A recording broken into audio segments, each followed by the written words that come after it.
O vento não me leva,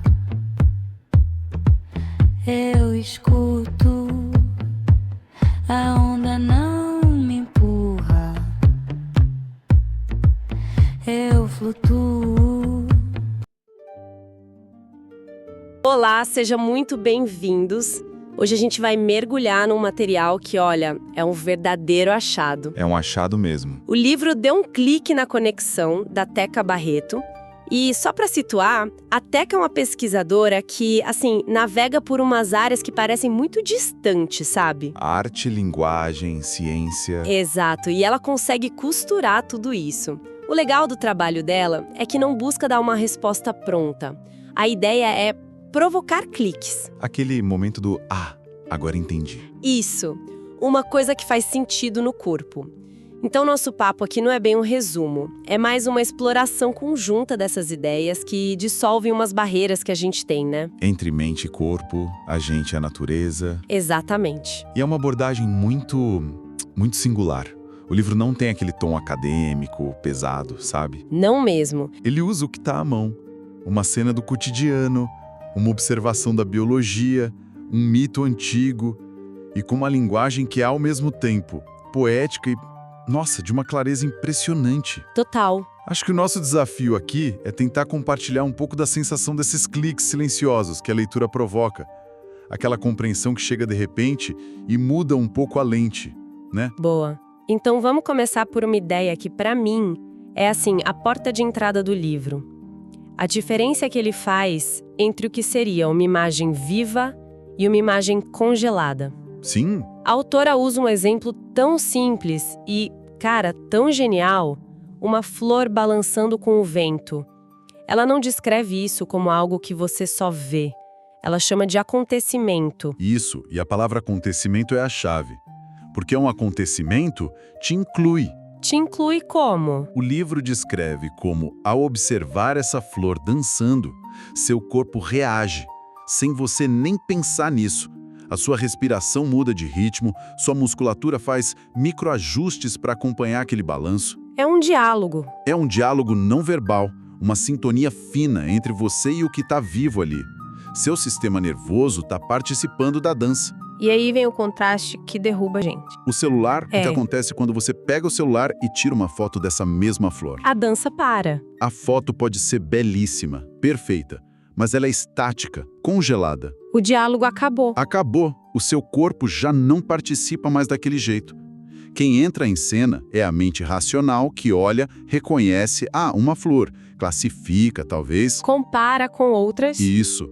A experiência que era pulsante corporal vira um consumo passivo de informação. De participante, você vira um espectador. Isso me pegou muito, porque a gente vive mergulhado nessas imagens congeladas, né, o tempo todo. Completamente. E o livro conecta essa sensação de sobrecarga com uma imagem muito antiga. A das três moiras da mitologia. Eu achei essa releitura fantástica. É brilhante. Porque tira o mito daquele lugar de um destino imposto de fora. Certo. E o transforma numa descrição de um processo biológico. Algo que acontece dentro da gente. Pensa só. Cloto, que fia o fio da vida. Que tece. Isso. Láquesis, que mede o fio, que dá o tempo. E Atropos, que corta. Na leitura do livro, Cloto é a nossa percepção.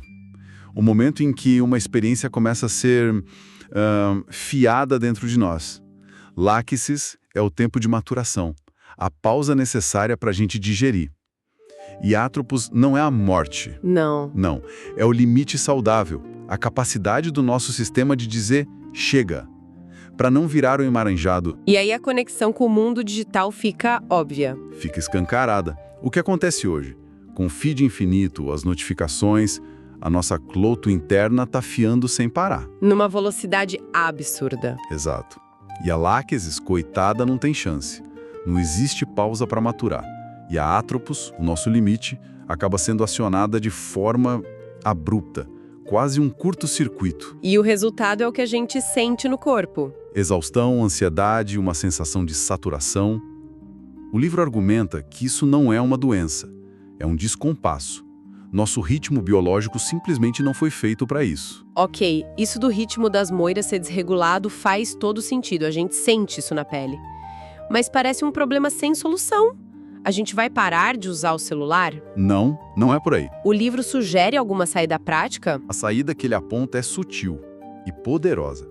Não é sobre parar de ver, mas sobre mudar como a gente percebe. E a ferramenta para isso é a imaginação.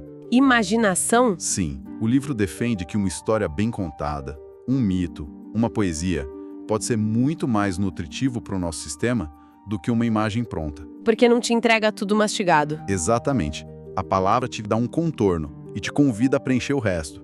Ela te obriga a tecer sua própria imagem interna. Ah, então imaginar não é uma fuga da realidade. É quase o contrário. É o contrário, é uma função biológica de integração.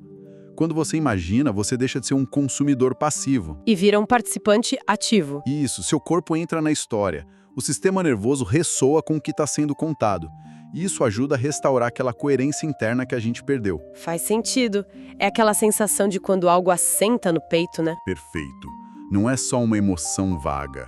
É o corpo reconhecendo um ritmo que é saudável para ele. Falando em coerência interna, parece que a gente precisa de um mapa desse nosso interior, para não ficar perdido. E o livro propõe justamente isso, uma espécie de geografia interna. Como funciona essa ideia? É uma metáfora linda e muito útil. A gente aprendeu a pensar no corpo como uma empresa, com o cérebro sendo o CEO. O chefão. O chefão lá no topo mandando ordens e o resto do corpo obedecendo. O livro propõe trocar essa imagem pela de uma paisagem, um lugar onde as coisas conversam. E como é essa paisagem? Nessa paisagem, o acima, o nosso mental, o pensamento, seria como o céu. O céu te dá amplitude, te dá um horizonte. Permite ver longe. Exato. O problema é morar só no céu. Aí vira abstração, pensamento sem chão. E o chão seria o quê? O corpo. O abaixo, o nosso visceral, o intestino, as sensações, é a terra. Densa, fértil, concreta. É onde as coisas de fato acontecem, onde a vida pulsa. Mas se a gente fica só na terra? Vira repetição cega, instinto sem direção. Certo, céu e terra, mas o que impede eles de serem dois mundos separados? O que faz a ponte? A sua pergunta é o ponto central. O livro posiciona o coração como essa ponte, não de um jeito romântico, mas funcional.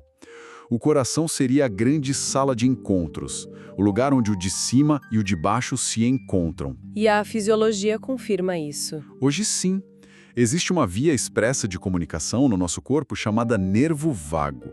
E ele não é uma rua de mão única do cérebro para o corpo. É mão dupla. É uma avenida de mão dupla.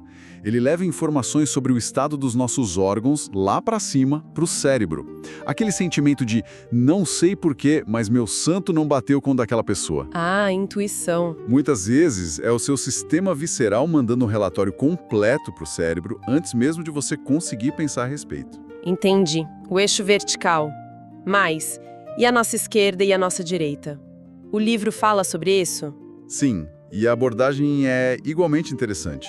Não se trata de direções no espaço, mas de estilos de presença. Como assim? O lado esquerdo do corpo estaria mais ligado a sentir o todo, o contexto, os padrões, o campo, uma percepção mais difusa. E o direito? Já o lado direito estaria mais ligado a nomear, focar, classificar, a transformar a experiência numa ação direcionada. E um é melhor que o outro? Nenhum. A clareza não vem da dominância de um lado, mas da dança entre eles. Gosto da ideia da dança. A analogia que o livro usa é a do caminhar. Para você andar, uma perna avança enquanto a outra te dá sustentação. Nenhuma delas ganha, elas cooperam. Então, o tal do centro não é um lugar para chegar e ficar parado, tipo um destino final. De jeito nenhum. É um estado. Um estado que a gente acessa. Perfeito, é um estado. O livro deixa isso muito claro. O centro não é um ponto fixo no umbigo. É um estado que emerge quando esses eixos se alinham, quando o céu e a terra conversam através do coração e quando a esquerda e a direita param de brigar e começam a dançar. E qual o caminho para isso? O caminho mais direto, segundo o livro, é a respiração. A inspiração tende a levar a atenção para cima, para a clareza. A expiração te ajuda a devolver a presença para baixo, para o corpo. A respiração é a grande costureira dessa geografia. Se a nossa geografia interna é tão complexa assim, isso deve mudar completamente o jeito que a gente percebe o mundo lá fora, né? Aquela ideia dos 5 sentidos como 5 janelinhas separadas. Não encaixa mais. Não encaixa mesmo. A proposta é abandonar a ideia dos sentidos como janelas e passar a vê-los como campos. Um campo de percepção que não apenas recebe informação, mas dialoga com o ambiente. O exemplo do morcego. A analogia do morcego é matadora. O morcego não enxerga o mundo de forma passiva. Ele emite um som e escuta o eco. O mundo fala de volta com ele. É uma percepção totalmente relacional. Nossa, que imagem poderosa. Um diálogo com o ambiente. Mas, peraí, a gente faz algo parecido? Fazemos, Porque a gente não emite sonar ou emite? não com som, mas com o corpo inteiro. A autora traz a ideia da fáscia, aquela rede de tecido que envolve tudo no nosso corpo. Músculos, órgãos, tudo. Exato. É um sistema contínuo. E essa fáscia funciona de um jeito muito parecido com um sonar. Ela percebe o campo ao redor como um todo. Pressão, vibração, ritmo. Uau! E tem mais. A fáscia possui microcristais com propriedades piezoelétricas. É um nome complicado para dizer que eles transformam movimento, pressão em informação elétrica. Então nosso corpo está o tempo todo conversando eletricamente com o que está em volta. O tempo todo. Não estamos isolados dentro da nossa pele. E a visão? Até a visão, que parece o sentido mais direto, também entra nessa dança. Totalmente. O livro redefine o ver. Ver não seria capturar objetos, mas sintonizar diferenças de luminosidade. E faz uma distinção linda entre a luz natural e a artificial. A luz do sol, que muda, que tem nuances, ela conversa com o nosso sistema. E a artificial? A luz artificial, constante, dura, muitas vezes grita para o nosso sistema nervoso. Isso nos leva à raiz da palavra lúcida, que vem de lux, luz. Ser lúcido é ter a luz que sabe. A luz que reconhece o caminho. Isso. O excesso de telas nos viciou em confiar só nos olhos. Esquecemos desse campo vibracional imenso que o corpo inteiro percebe. No fim, sentir é ressoar com o corpo inteiro. Ok, então o quadro geral é que a gente está sendo treinado para ser espectador, para consumir imagens prontas, e isso bagunça nosso ritmo. A pergunta do $1 milhão é: como a gente navega nisso? É aí que entra a última grande metáfora do livro.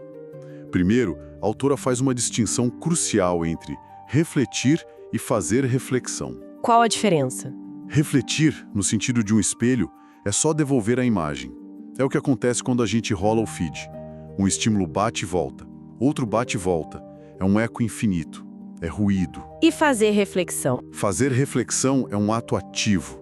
Exige aterramento, exige que o corpo participe do pensar. É pegar uma informação, levar para dentro, sentir como ela ressoa no seu visceral e, a partir daí, tomar uma decisão consciente. E nós vivemos num excesso de refletir. E uma carência imensa de fazer reflexão. Isso explica aquela sensação de exaustão, né? Uma urgência que não tem direção. A gente está cheio de reflexos de tela, mas com pouca reflexão de verdade. Exato.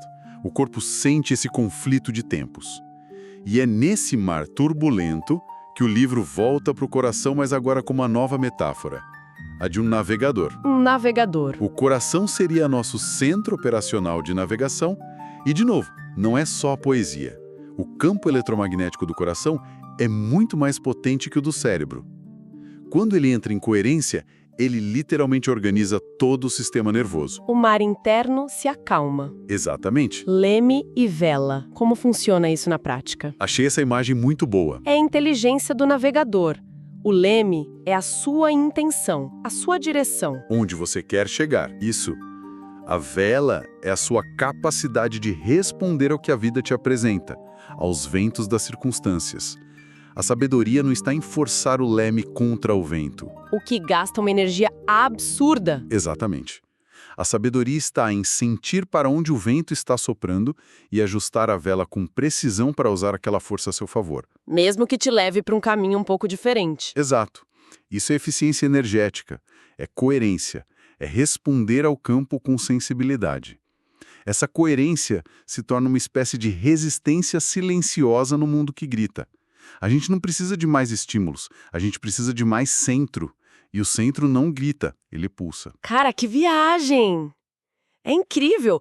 A gente começou falando de uma florzinha balançando ao vento e terminou se entendendo como um navegante tecelão. É uma jornada em tanto. A ideia de que o corpo não é uma máquina para ser consertada, mas uma paisagem viva, um mapa sensível que dialoga com o mundo.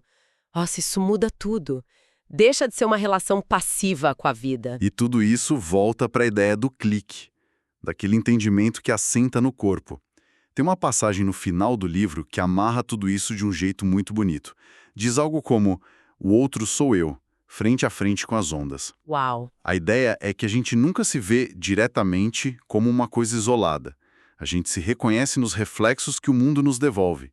A consciência não seria uma coisa fechada dentro do nosso crânio. Seria uma onda relacional. Uma onda relacional. O fio da nossa vida está o tempo todo se cruzando e se refazendo com os fios dos outros. Somos um tecido. E para fechar, o livro deixa a gente com uma provocação final, daquelas que ficam ecoando. Qual é? Diz assim: os olhos não foram feitos para ver quem somos. Eles foram feitos para guiar o corpo entre os espaços onde outros também navegam. Forte. Vira a chave, né? A questão deixa de ser tentar controlar as ondas ou o destino dos fios. A questão passa a ser sentir o próprio pulso. Ajustar as velas, alinhar a própria linha e seguir navegando, junto com os outros. O livro termina, mas a navegação continua.